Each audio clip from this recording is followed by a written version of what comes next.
चलो बच्चों, आज हम स्टार्ट कर रहे हैं अपना MCQ session of chapter number 13 probability.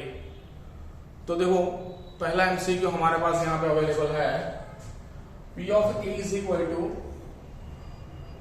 3/10, P of B is equal to 2/5, P of A union B is equal to given है 3/5। Then what is the probability of P of A when B is already occurred and probability of P of B when A is already occurred? A when B is already occurred plus P of B when A is already occurred। तो यहाँ पे मुझे पता है कि अगर मैंने इसका फॉर्मेट रखा P of A when B is already occurred, तो ये क्या हो जाएगा? probability of A intersection B upon probability of B। अगर मैंने P of B when A is already occurred भी रखा तो probability of A intersection B तो दोनों में हमें फाइंड करनी ही करनी है। तो सबसे पहले हम कंसिडर करेंगे probability of A intersection B को फाइंड करने में। क्लियर है? तो चलो हम स्टार्ट कर रहे हैं। यहाँ पे हमारे पास जो अवेलेबल डेटा है ना, probability of A union B equal probability of A plus probability of B minus probability of A intersection B। तो देखो बच्चा, अब यहाँ पे मैं आगे बढ़ता हूँ। प्रोबेबिलिटी ऑफ ए क्या मुझे गिवन है यहाँ पे 3/10, प्रोबेबिलिटी ऑफ बी हमें गिवन है यहाँ पे 2/5 और probability of A union B भी गिवन है यहाँ पे 3/5। चलो माइनस में क्या है हमारा probability of A intersection B. तो इसको यूज करके हम निकाल सकते हैं काफी इजीली। तो इसको यहाँ पे लिया जाता है probability of A intersection B के इक्वल 3/10 प्लस यहाँ पर 2/5 है, इसे हम प्यार से 4/10 लिख दें और ये 3/5 सामने जाएगा माइनस में। इसे हम ज्यादा अच्छे से लिखें तो 6/10 लिख सकते हैं। तो इसे इजीली कैलकुलेट कर सकते हैं। 3 + 4 हो गया अपना 7, 3 + 4 - 7, 7 - 6 हो गया अपना 1। तो 1/10 is our probability of A intersection B. ना अब हम दोनों को साथ में ही काम कर लेते हैं ना। Probability of A when B is already occurred plus probability of B when A is already occurred के लिए हम लिख सकते हैं probability of A intersection B upon probability of नीचे B है तो B आएगा plus probability of A intersection B, अगर नीचे A है तो यहाँ पे नीचे A आ जाएगा। चलो सबकी probability अवेलेबल है, यहाँ पे हम रख देते हैं। तो ऊपर मिल जाएगा मुझे 1/10, probability of B अवेलेबल है मेरे पास 2/5। देखो डायरेक्ट लिखने से 4/10 लिख दे। क्लियर है? प्लस प्रोबेबिलिटी कितना है यहाँ पे 1/10, प्रोबेबिलिटी ऑफ ए कितनी अवेलेबल है यहाँ पे 3/10। ओके, तो ये हो गई 3/10। देखो 10 सब में से कैंसिल हो जाएगा, यहाँ पे बचेगा 1/4 प्लस यहाँ पे बचेगा 1/3।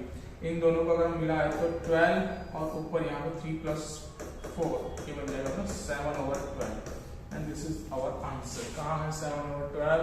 यस, ये रहा 7/12 and this is our answer. Clear? चलो आगे बढ़ते बेटा। आगे वाला क्वेश्चन, तो आगे वाला क्वेश्चन है हमारे पास probability of A is equal to 2/5, probability of B is equal to 3/10। A intersection B भी गिवन है और निकालना है probability of A dash when B dash is already occurred into probability of B dash into A dash is already occurred. इन दोनों की value मुझे निकालनी, दोनों का मल्टीप्लिकेशन निकालना है। तो चलो हम एक काम कर रहे हैं, यहाँ पे निकाल लेते हैं। तो प्रोबेबिलिटी ऑफ ए गिवन है तो उससे मुझे मिल जाएगा यहाँ पे चलो हाँ जी, सब कुछ मिल जाएगा। प्रोबेबिलिटी ऑफ ए गिवन तो प्रोबेबिलिटी ऑफ ए डैश यहाँ से मिल जाएगा मुझे 1 - 2/5 जो कि मुझे दे देगा यहाँ पे 3/5। प्रोबेबिलिटी ऑफ बी डैश की बात करें तो ये मिल जाएगा यहाँ पे 1 - 3/10 के इक्वल मुझे मिल जाएगा यहाँ पे 7/10। Okay yes, done. Probability of A intersection B यहाँ पे मिला तो 1 इसका पूरे का होल डैश निकाले तो ये मुझे मिल जाएगा probability of 1 minus probability of A intersection B के इक्वल 1 माइनस में 1/5 ये मिल जाएगा मुझे यहाँ पे 4/5। बराबर। चलो नाउ यहाँ पे हम क्या कर रहे थे, ये मेरे पास अवेलेबल है probability of A intersection B whole dash. ये है क्या एग्जैक्टली? ये है मेरा probability of A dash union B dash है कि इक्वल मुझे मिल सकता है यहाँ पे probability of A intersection B whole dash. Clear है?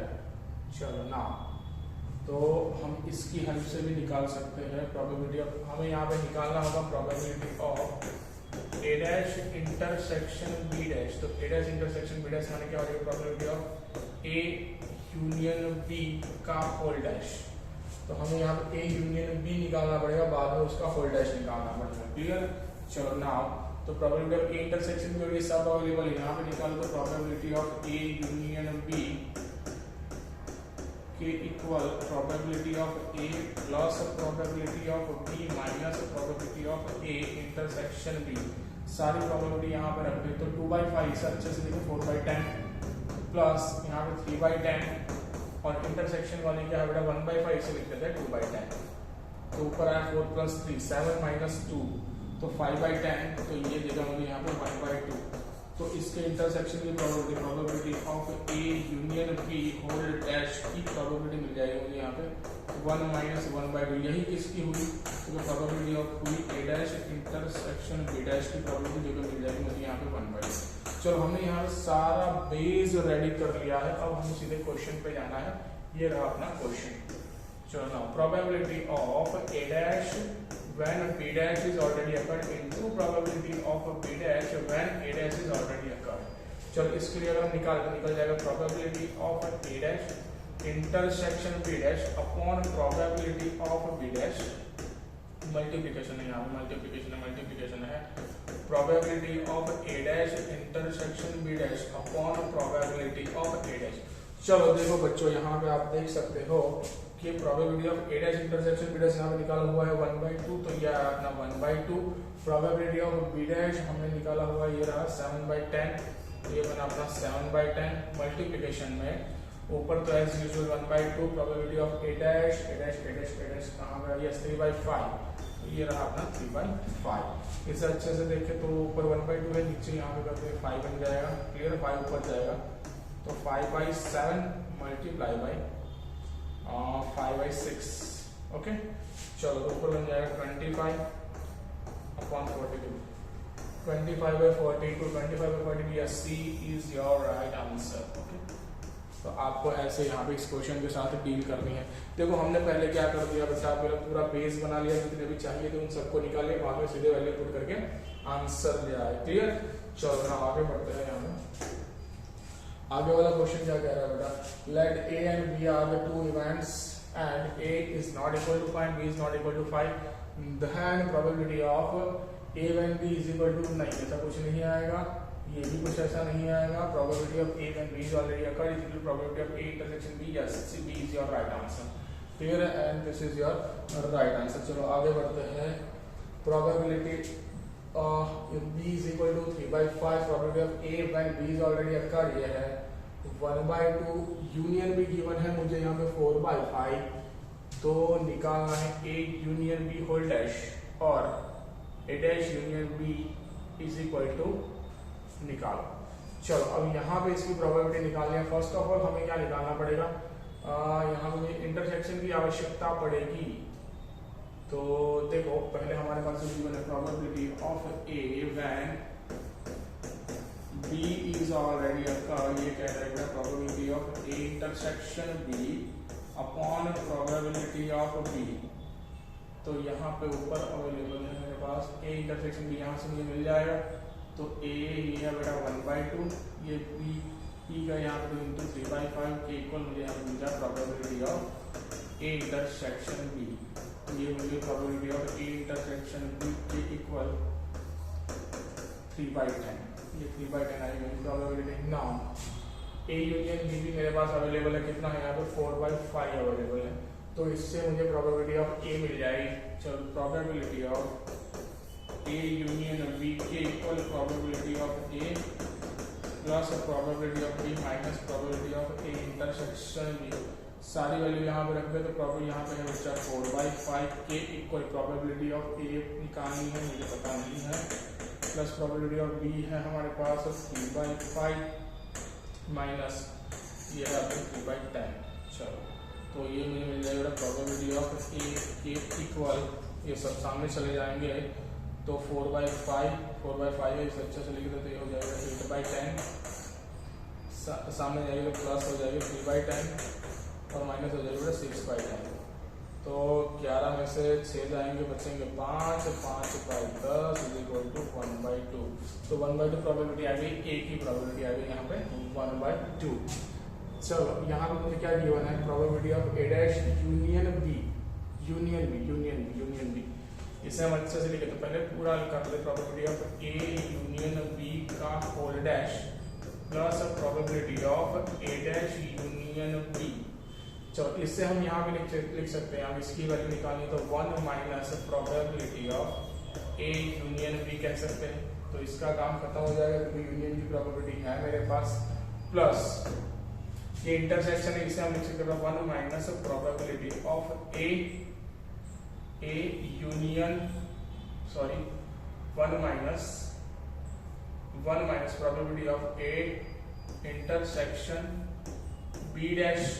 अगर इससे अच्छे से लिखे तो क्या हो जाएगा अपना, ये तो है ही यहाँ पे 1 minus probability of A union B plus 1 minus, इससे अच्छे से लिखे तो यहाँ पे हो जाएगा probability of A minus probability of A intersection B. Clear है? चलो भाई ये रूल है, ये सारे रूल हमने सेट में किए थे, जो हमारा पहला चैप्टर था 11th का, वहां पे हमने सारे रूल पढ़े हुए थे। जहाँ पे पी लग रहा है वहां पे एन लगा दो, सारे सेट के फॉर्मेट्स यहाँ पे पी में कन्वर्ट हो जाएंगे। क्लियर है? चलो नाउ इज इक्वल टू, आप देख सकते हो बच्चा यहाँ पे 1 minus P of A union B है हमारे पास 4/5, ये रहा 4/5। चलो अरे हमने P of A union B 4/5 ही लिया था, ओके डन। चलो plus 1 minus P of A कहाँ है अपना पी ऑफ ए निकाला है ना, हाँ ये रहा 1/2। तो 1 माइनस में 1/2 माइनस अंदर जाएगा, प्लस हो जाएगा P of A intersection B, ये रहा 3/10। तो ये रख दिया बच्चा हमने 3/10। इसको हम कैलकुलेट कर लेते हैं यहाँ पे, तो ये 1 है टोटल बन जाएंगे 2 माइनस ये 8/1 माइनस ये 1 है 1 2 माइनस आधा, तो 3/2 बच जाएगा, 1.5 बच जाएगा, तो 3/2।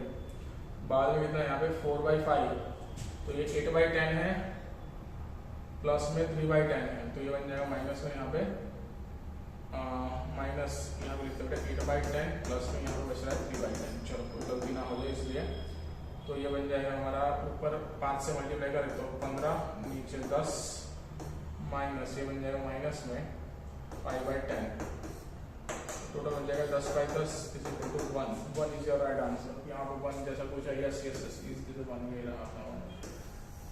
ओके चलो ये 1 इज अवर राइट आंसर। तो ऐसे हमें थोड़ा अच्छे से कैलकुलेट करना है इसको।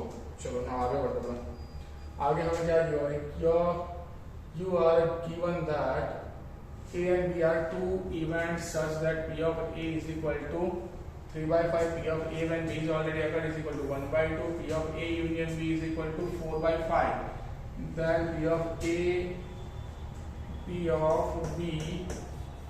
when A dash is already occurred, ये निकालना है तो probability of B intersection A dash upon probability of A dash, चलो now is equal to probability of B minus probability of A intersection B, ये ऊपर वाले के लिए हो जाए, नीचे हो गया 1 माइनस प्रोबेबिलिटी ऑफ ए। चलो ये सारी वैल्यू में से कौन कौन पता है, प्रोबेबिलिटी ऑफ बी पता है, यस ये है, ए इंटरसेक्शन बी नहीं पता है तो उसको मुझे निकालना पड़ेगा। तो probability of A then B is already occurred given है यहाँ पे 1/2, तो यहाँ पे हो जाएगा probability of A intersection B upon probability of B equal यहाँ पे 1/2। इस प्रोबेबिलिटी ऑफ बी को सामने मल्टीप्लाई करो तो बी की प्रोबेबिलिटी कितनी गिवन है, बी की प्रोबेबिलिटी गिवन है यहाँ पे 3/5 सामने जाएगा तो probability of A intersection B के इक्वल 1/2 इनटू 3/5 तो मिल जाएगा यहाँ पे 3/10। तो ये 3/10 आएगा हमारा प्रोबेबिलिटी ऑफ बी मिल गया, ए इंटरसेक्शन बी भी मुझे मिल गया, चल नहीं सॉरी 3/10 नहीं 3/10 मुझे मिल जाएगा probability of A intersection B. Probability of B कितना गिवन है यहाँ पे, ये 3/5। चलो 1 माइनस प्रोबेबिलिटी ऑफ ए, तो प्रोबेबिलिटी ऑफ ए भी नहीं गिवन है तो मुझे यहाँ पे प्रोबेबिलिटी ऑफ ए भी निकालना पड़ेगा। तो probability of A union B के equal probability of A plus probability of B minus probability of A intersection B, सारी वैल्यू रख दें यहाँ पे। तो ए यूनियन बी की वैल्यू 4/5, इसे लिखते हैं हम 8/10 is equal to probability of A plus B की प्रोबेबिलिटी यहाँ पे 3/5, तो ये हो जाएगा यहाँ पे 6/10 माइनस ए इंटरसेक्शन बी यहाँ पे 3/10। तो 3/10 यहाँ आएंगे 8 minus 3/10 is equal to probability of A. तो प्रोबेबिलिटी ऑफ ए मुझे मिल जाएगी यहाँ पे 5/10, दैट मीन्स 1/2। ये सही भाई, जैसे हमने आगे किया था सेम ही क्वेश्चन है, सिर्फ आप लोगों को नंबर चेंज करके करके अलग अलग क्वेश्चन बना के दे रहे हैं यहाँ पे। बराबर सारी वैल्यू मिल गई, हम यहाँ पे पढ़ देते हैं। तो ये प्रोबेबिलिटी ऑफ बिल मिल गई यहाँ पे 3/5 माइनस ए इंटरसेक्शन बी हमारे पास अवेलेबल है। कहाँ गया, ये रहा 3/10। नीचे हमारे पास हो जाएगा 1 माइनस में 1/2। तो ऊपर हो जाएगा 3/10, ऐसे हम 6/10 कर दे माइनस, तो ये बन जाएगा अपना 3/10। 3/10 अपॉन हो जाएगा बेटा 1/2। तो ये गया 5 से कट गया, इजीली तो आंसर आएगा तो 3/5 इज योर आंसर। बराबर 3/5 D is your answer. Clear, हमें ऐसे यहाँ पे कैलकुलेशन करना है। आगे बढ़ते हैं। देखो बच्चों, आगे वाला क्वेश्चन जो कि क्वेश्चन नंबर 6 हमारे पास है। If A and B is such events that P of A is greater than 0, P of B is not equal to 1, then P of A dash when B dash is already अगर किससे मिल जाएगा, तो probability of A dash intersection B dash upon probability of B dash, ऐसा कुछ हम लिख सकते हैं। नीचे B dash वाला एक ही है पहले तो, फिर भी हम इसे कैलकुलेट कर लेते हैं। तो मुझे मिलेगा probability of A, यहाँ पे अंदर वाले के लिए डी मॉर्गन लॉ लगेगा, प्रोबेबिलिटी ए यूनियन बी का होल डैश अपॉन नीचे क्या है प्रोबेबिलिटी ऑफ बी डैश। चलो देखो यहाँ पे is equal to probability of A union B का होल डैश, जैसे हम लिख सकते हैं 1 minus probability of A union B upon probability of B dash. चलो देखो ये किससे मिलता जुलता है, यस ये मिलता जुलता सिर्फ सी से। देखो पहले तो बी डैश मुझे नीचे मिल गया था, तो उसके रिलेटेड तो वैसे भी हो गया था ये क्वेश्चन, बराबर है। चलो ना आगे बढ़ते बेटा। आगे है हमारे पास if two events are independent such that they are mutually exclusive, नहीं भाई हो भी सकते नहीं भी हो सकते, sum of their probability is 1, नहीं ये भी नहीं कह सकते अपने, A and B are both are correct, तो ये दोनों करेक्ट है, ये भी नहीं कह सकते। D is our right answer, none of the above is correct, clear, D is our right answer। चलो ना आगे बढ़ते हैं। If the events A and B are independent event, then P of A intersection B is equal to P of A into P of B. C is your right answer. चलो clear, आगे बढ़ जाए बेटा। Question number 10. If two events E and F are independent event, भाई independent event है तो तुरंत ही mind में आना चाहिए यहाँ पे E and F are independent events such that P, तो क्या मिल जाएगा probability of E into probability of F, ये मुझे मिल जाएगा। इसे नंबर 1 दे, तो आगे की बात सोचते हैं। E गिवन है, E इंटरसेक्शन F गिवन है, तो ऐसा कुछ मुझे यहाँ पे निकालना है, बरोबर, तो निकाल लेते भाई, क्या फर्क पड़ता है। Probability of E intersection E when F is already occurred, तो ये तो क्या बन जाएगा dependent is P of E ही बन जाएगा और ये P ऑफ F ही बन जाएगा। क्लियर, क्योंकि ये डिपेंडेंट ही नहीं है।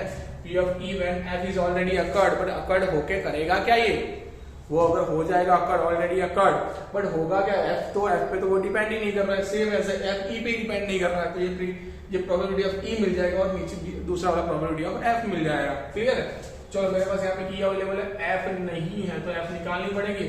तो यहाँ पे यही ये रहा अपना 0.5 के इक्वल प्रोबेबिलिटी ऑफ E की वैल्यू तो है मेरे पास कितनी है 0.3 और प्रोबेबिलिटी ऑफ F जो कि मुझे निकालनी है। चलो ना इसे हम नीचे ले जाए तो ये मिल जाएगा मुझे प्रोबेबिलिटी ऑफ F के इक्वल 5/3 बन जाएगा, तो 5/3 is our probability of F।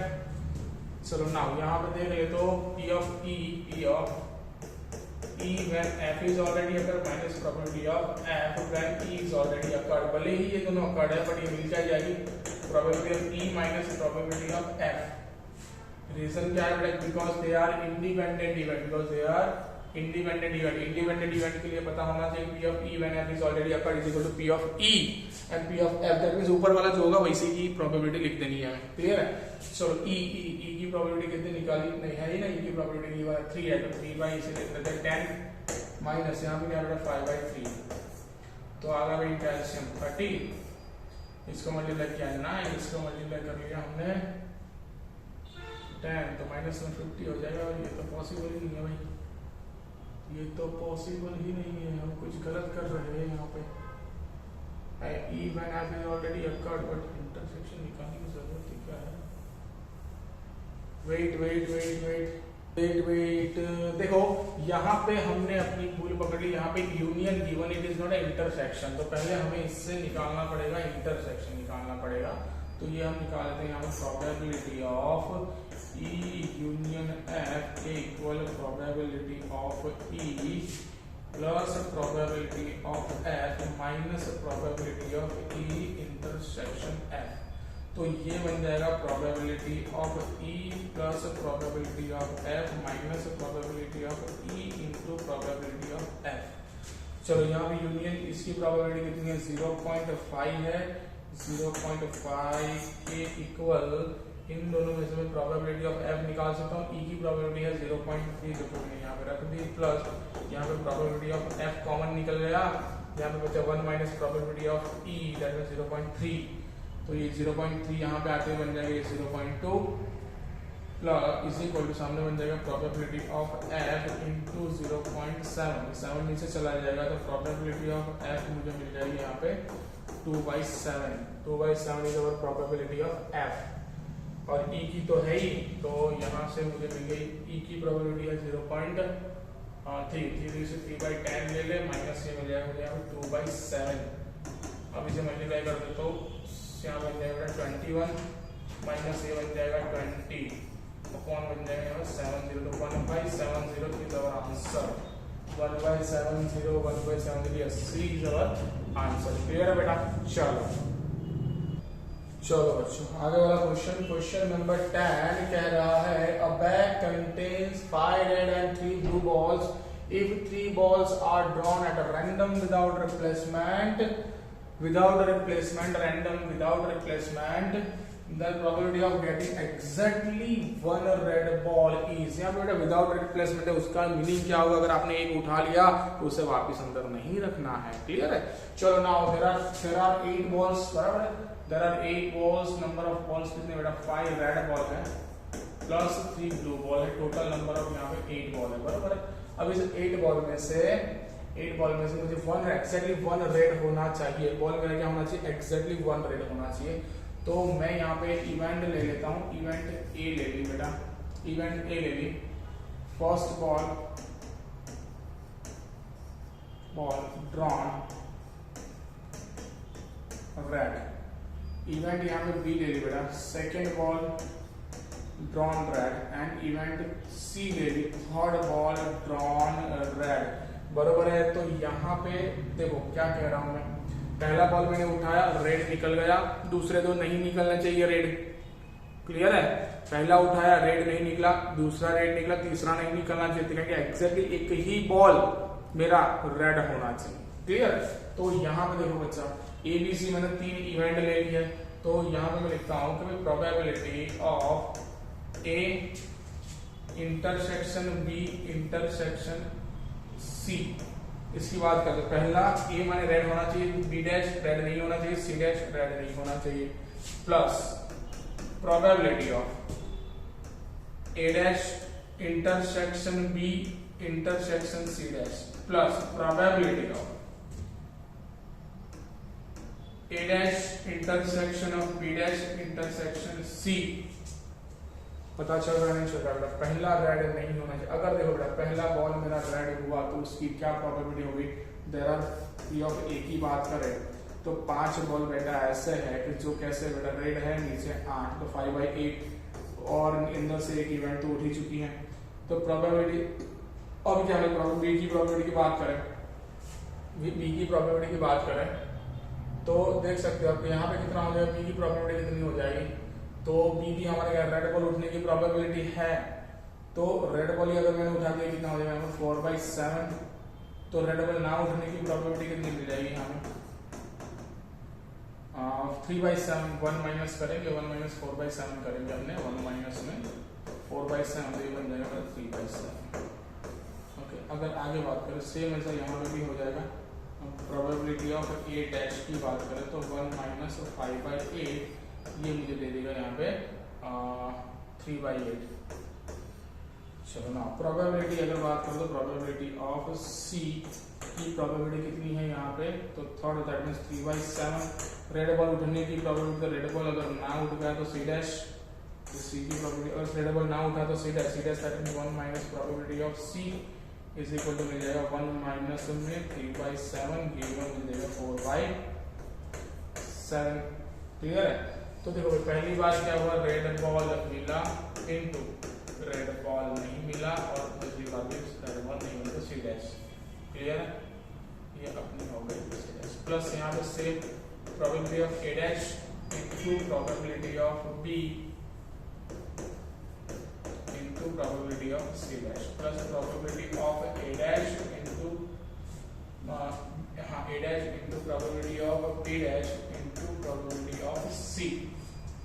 Clear? तो चलो पहली बार में हमें यहाँ पे क्या होगा, यहाँ पे प्रोबेबिलिटी ऑफ ए आ जाएगी, टोटल है 5/8 इंटू 3/7 इंटू 4/7। क्लियर है? एक गलती कर रहे हैं अपने, प्रोबेबिलिटी रेड बॉल नहीं आने की प्रोबेबिलिटी हम गलत लिख रहे हैं ना, रेड बॉल नहीं आएगी तो प्रोबेबिलिटी हम गलत लिख रहे हैं। रीजन क्या है इसका, क्योंकि रेड बॉल नहीं आता, आएगा कौन सा बॉल, ब्लू बॉल आएगा। तो ब्लू बॉल आएगा तो प्रोबेबिलिटी ऑफ बी डैश क्या हो जाएगी, ब्लू बॉल आएगा ब्लू बॉल तो अंदर कितने पड़ेगा, 3 पड़ेगा, 3/8 हो जाएगी इसकी प्रोबेबिलिटी। रेड बॉल नहीं आएगा तो ब्लू बॉल आएगा, और फिर से अगर ब्लू बॉल आया तो इसकी प्रोबेबिलिटी 3/8 भी नहीं हो जाएगी, 3/8 कैसे होगी, 3/7 हो जाएगी, सेकंड टाइम्स हो जाएगी 3/7 हो जाएगी। और फिर से अगर ब्लू बॉल आया तो उसकी प्रोबेबिलिटी हो जाएगी यहाँ पे 2/6 हो जाएगी। रीजन इज दैट 2/6 कैसे होगा, क्योंकि यहाँ पे देखो टोटल 8 थे, एक उठ गया, रिप्लेसमेंट नहीं है, 7 बच गए, फिर से एक उठ गया, नहीं है तो 6 बच गए। क्लियर है? तो 2 बार लास्ट यहाँ पे कौन से बॉल उठेंगे, इस बार ब्लू बॉल उठेगा और ये सेकंड टाइम भी ये ब्लू बॉल ही उठेगा, पहली बार ही सिर्फ रेड बॉल उठेगा। क्लियर है? तो यहाँ पे अपना क्या हो जाएगा बेटा, तो कभी ब्लू बॉल उठा तो उसकी प्रोबेबिलिटी कितनी हो गई, यहाँ पे 3/7 इंटू 2/6। तो इस सब जगह पे सेम ही होगा। अगर मैं पी ऑफ ए डैश, तो पहली बार भी अगर रेड बॉल उठा होगा तो 3 बार सेम का सेम ही एलिमेंट होंगे ना, बरोबर है? तो देखो यहाँ पे सेम आ जाना बेटा 5 इंटू आगे पीछे लिख सकते हैं, बरोबर है? तो मैंने यहाँ लिख दिया बेटा 3/7 को आगे लिख दिया, 5/8 को बीच में लिख दिया, 2/6 को लास्ट में लिख दिया।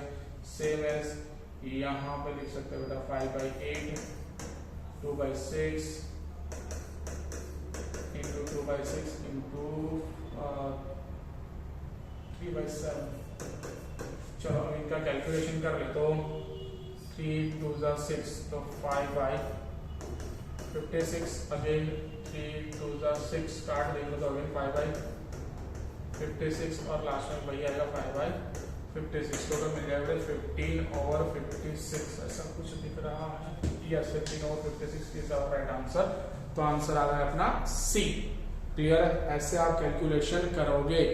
चलो ना आगे बढ़ते हैं।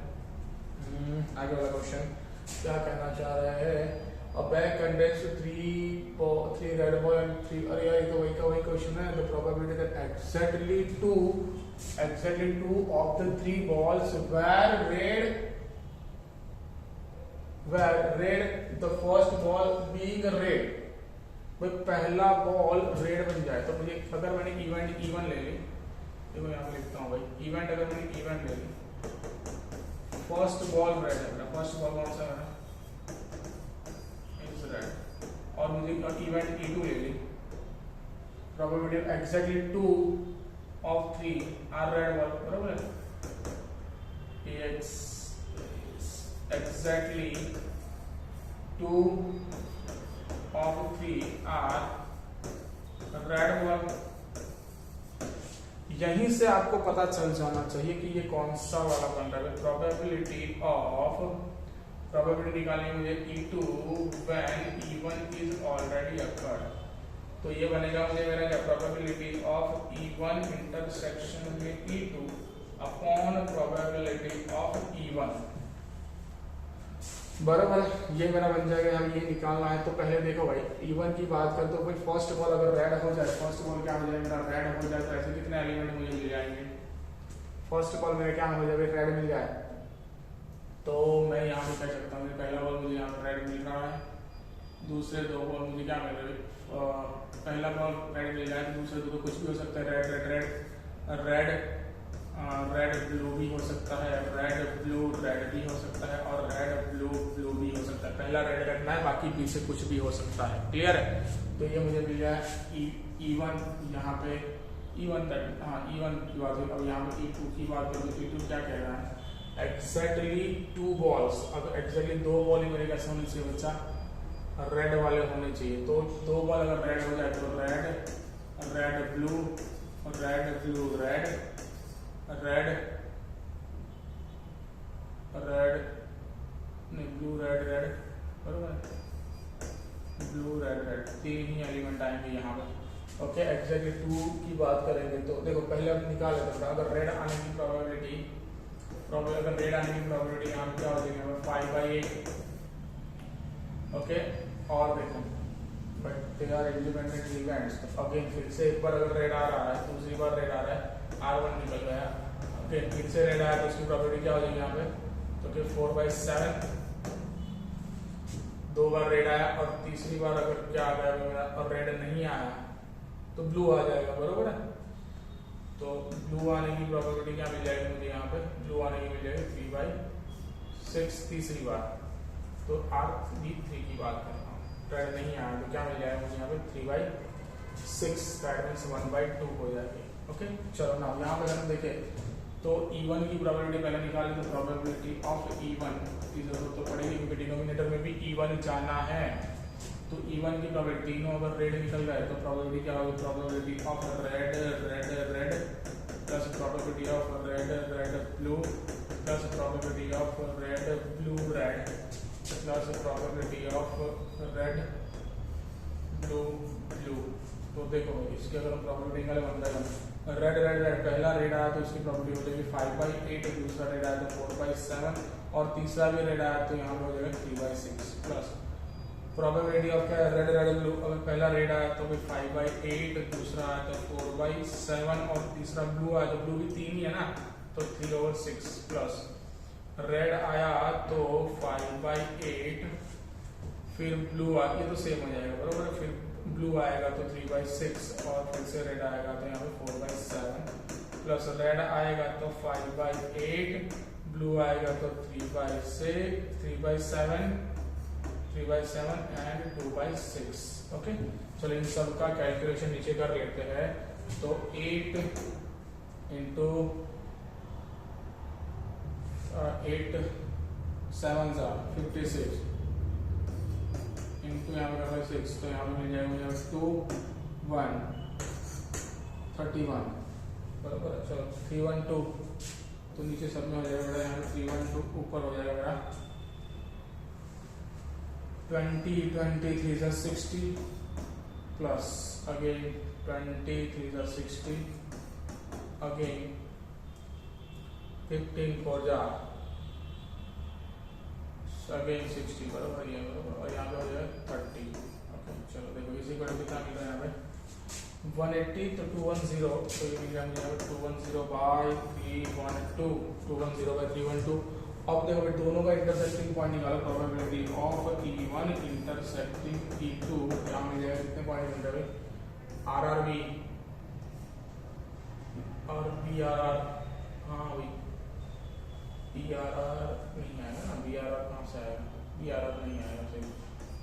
2 पॉइंट मिलेंगे मुझे RRB और RBR। ओके, चलो तो अगर ये 2 पॉइंट मिल रहा है तो यहाँ पे इसकी प्रोबेबिलिटी क्या आ जानी है? तो प्रोबेबिलिटी ऑफ RRB की बात, तो रेड आने की probability of RRB plus probability of RBR, तो ये क्या बन जाएगा? रेड आने की प्रोबेबिलिटी 5/8 इंटू फिर से रेड आने की 4/7 इंटू ब्लू आने की प्रोबेबिलिटी 3/6 प्लस रेड आने की प्रोबेबिलिटी 5/8 इंटू ब्लू आने की प्रोबेबिलिटी 3/7, अगेन रेड आने की प्रोबेबिलिटी हो जाएगी यहाँ पे 4/6। क्लियर? चलो ना नीचे 312 एज यूजुअल जो हमने कर रखा था, ऊपर होगा फिर से 60, अगेन ये कितना होगा? अगेन 60, तो ये हो जाएगा 120/312 120/312। देखो अब यहाँ पे सिर्फ वैल्यू पटकनी है, जैसे ही हमने वैल्यू पटकी तो क्या मिलेगा? ऊपर है बेटा 120/312, नीचे 210/312, ये दोनों कैंसल तो 120, जब 0 0 भी यहाँ पे निकल जाएंगे तो 12/21, इसको 3 से डिवाइड कर दो, 3 4 जा और 3 7 जा, 4/7 इज योर आंसर। 4/7 यस, ये रहा बेटा 4/7 इज आवर आंसर, बरोबर है। तो ऐसे हमें इसका कैलकुलेशन करना है। चलो बच्चा सेम आगे वाला क्वेश्चन देखते हैं। आगे वाला क्वेश्चन क्या कह रहा है, a person ABC fire a target in turn setting with A if the probability of hitting the target की probability given है respectively the probability of 2 hits भाई सेम करना है जैसे हमने आगे किया ऐसे सेम ये क्वेश्चन भी करना है आपको, बरोबर है। आप क्या करोगे, probability of exactly 2 hit, that means hit लग रही है नहीं लग रही है, नहीं लग रही है, ऐसे करके आपको एग्जैक्टली इसकी क्या निकालनी है, प्रोबेबिलिटी निकालनी है यूजिंग मल्टीप्लिकेशन रूल। चलो ना आगे बढ़ते बेटा। Assuming that family each child is equally likely to be a boy or a girl, a family with 3 children is chosen at a random. The probability that eldest child is a girl, given that तो ये given है, probability इसकी निकालनी है। तो एक कोई event चले, eldest child is a girl, बराबर है। तो eldest child is a girl, तो पहले तो हमें सैंपल स्पेस निकालनी पड़ेगी। चलो सैंपल स्पेस यहाँ पे निकालो तो क्या हो जाएगा, 3 चाइल्ड है तो क्या हो सकता है बेटा, boy boy boy boy boy girl boy girl boy boy girl girl. अगर यहाँ बात करें तो girl boy boy girl boy girl girl girl boy and girl girl girl. Okay, ऐसे इसी मिल जाएगी सैंपल स्पेस। यहाँ पे हमें गिवन है भाई एटलीस्ट, भाई HSTT वाला ही है, आप गर्ल को H के दो उसको T कह दो तो इजी हो जाएगा आपके लिए क्वेश्चन, बरोबर है। चलो ना अगर यहाँ बात करें तो probability eldest child is girl, तो सबसे बड़ी है वो गर्ल है, ऐसा इस तो ये क्या हो जाएगा, कितने एलिमेंट आ जाएंगे, सबसे बड़ी गर्ल, तो गर्ल में 4 एलिमेंट आ जाएंगे, बरोबर है।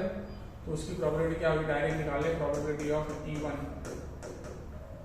बट उसकी तो जरूरत नहीं पड़ेगी। E1 एक मिनट, E1 की वैल्यू भी लिख देते हैं। E1 में कितना एलिमेंट है यहाँ पे, GBB GBG GBB और GGG, ये आ गया भाई एल्डेस्ट किया।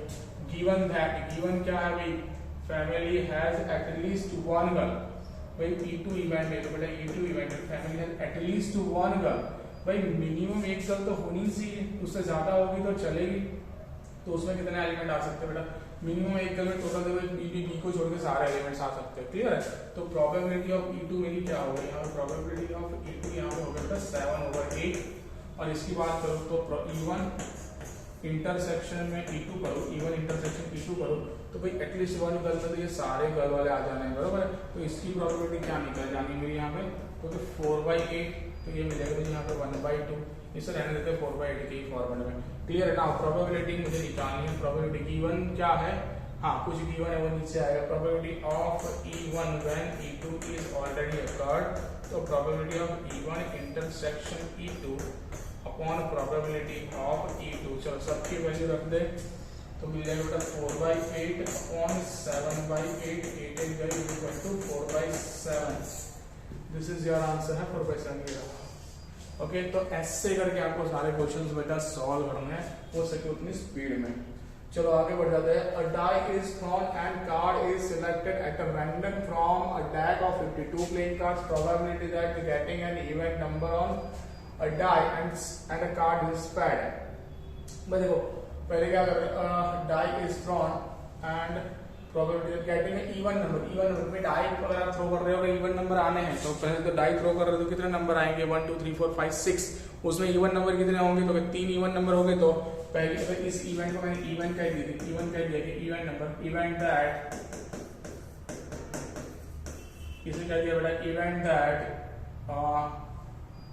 Number on a die is an E1, बराबर, ये पूरी ऐसा टेस्ट करके लिखता हूँ। तो प्रोबेबिलिटी ऑफ E1 क्या आ जाएगी, there are 3 numbers out of 6, बराबर है, तो कितने मिल जाएंगे मुझे यहाँ पे 1/2, तो प्रोबेबिलिटी ऑफ E1 मुझे यहाँ पे मिल गई 1/2। चलो ना आगे बढ़ते हैं।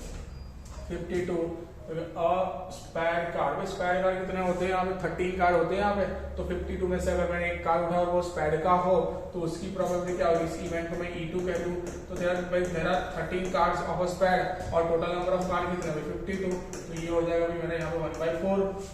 हाँ भाई, तो ये क्या मिल गया मुझे यहाँ पे 1/4 मिल गया, तो ये 1/2 है, ये 1/4 है। नाउ यार ये एक बात कर रहे हैं डाई की, दूसरी बात कर रहे हैं हमारे पत्ते की, दैट मींस कार्ड की, तो आप देख सकते हो यहाँ पे कि ये दोनों इवेंट एक दूसरे पे कहीं पे डिपेंडेंट नहीं, बोथ आर इंडिपेंडेंट इवेंट्स। तो मुझे अगर इन दोनों के बीच में क्या किया मैंने बेटा एंड दिया है, probability that number and that means इनका इंटरसेक्शन करना है, प्रोबेबिलिटी ऑफ E1 इंटरसेक्शन मुझे क्या करना है E2, तो मिलेगा क्या probability of E1 into probability of E2 is equal to, अगर बात करें तो 1/2 1/4 इज इक्वल टू मुझे मिल जाएगा यहाँ पे 1/8। तो यहाँ पे 1/8 इज राइट आंसर। ओके, ऐसे आपको क्वेश्चन कर देना एकदम फटाक से। चलो ना आगे बढ़ते हैं। आगे वाला क्वेश्चन है, अ box contain 3 orange balls, 3 green balls and 2 blue balls. 3 balls are drawn at a random the box without a replacement. The probability of drawing 2 green balls and 1 blue balls। भाई ग्रीन आ गए, 2 green, हाँ हमें draw करना है 2 green balls, कितनी तरीके से हम प्रोबेबिलिटी निकाल सकते हैं, तो probability of green green blue green blue green और ग्रीन ग्रीन ब्लू, आप ऐसे निकाल सकते हो, इसकी प्रोबेबिलिटी आपको निकालनी है। तो मैं अगर यहाँ पे बात करूँ डायरेक्ट में, तो ग्रीन आने की प्रोबेबिलिटी कितनी है, पहले तो ग्रीन बॉल कितने 3, टोटल नंबर ऑफ बॉल कितने 3 3 6 और 2 8 बॉल है, तो ग्रीन आने की प्रोबेबिलिटी कितनी हुई यहाँ पे, तो 3/8 बरोबर है। फिर से ग्रीन उठाया विदाउट रिप्लेसमेंट, दैट मींस उठा के रख दिया साइड पे, तो फिर से अगर ग्रीन आए तो उसकी प्रोबेबिलिटी कितनी हो जाएगी 2/7, और कितना है भाई ब्लू में कितने 2 बॉल है, तो यहाँ पे कितना है भाई 2/6। यहाँ पे ये पहली प्रोबेबिलिटी हुई किसकी हुई, GGB की हुई। अब मैं इसे GGB लिख दिया, अब ये कॉमा है तो कॉमा के लिए हम प्लस कर देंगे, प्लस अगर मैंने इसकी प्रोबेबिलिटी GG लिखी दैट मींस 3/8, फिर इसमें किसकी बात करें बेटा ब्लू की, ब्लू में कितने भाई 2/7 और इनटू G की बात करें तो अगेन G में कितने आ जाएंगे बेटा यहाँ पे, तो के 3 जगह 2/6 आ जाएंगे। क्लियर, चलो ना अगेन मैं बोलूँ GG और B, तो GG भी नहीं यहाँ पे होगा बेटा BGG, यहाँ पे बात करते तो BGG बट सेम आना है, तो कितना हो जाएगा बेटा 2/8 B, G की बात करोगे कितना हो जाएगा यहाँ पे 3/7 और ये हो जाएगा यहाँ पे 2/6।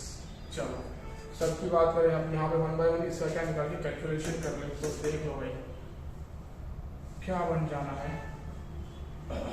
ये चेंज नहीं हो सकता ना, ये चेंज पहले अगर मैंने B लिया तो 2/8, हाँ बरोबर है। चलो तो ये कितना हो जाएगा, ये 312 ही हो जाएगा, फिर अभी करके दिया हमने 6 और ये 12 प्लस 12, हाँ भाई तो ये तो सेम ही हुआ सब जगह पे, तो 24 और 36 ओवर 312, ये 312 बना है किससे, तो 8 इंटू 7 इंटू 6 से, तो 6 तो 6 ओवर 56 की बात करते हैं 3 ओवर 28, ऐसा तो 3 ओवर 28, यस 3 ओवर 28 और राइट आंसर। क्लियर है ना, चलो तो ऐसे हम कर देना अपना क्वेश्चन। ओके, तो today we give here next 15 questions, आपके जल्दी ही मिल जाएंगे आपको। ओके, ये जो क्वेश्चंस हमने करे ये टोटली बेस्ड ऑन थे हमारे conditional probability and multiplication rule of a probability. Clear है, तो इन दोनों के बेस हमने अच्छे क्वेश्चंस करे बेटा, इस क्वेश्चन के बेस आप काफी दूसरे भी क्वेश्चंस अच्छे से परफॉर्म कर पाओगे। ओके, चलो today we give here good day, good bye.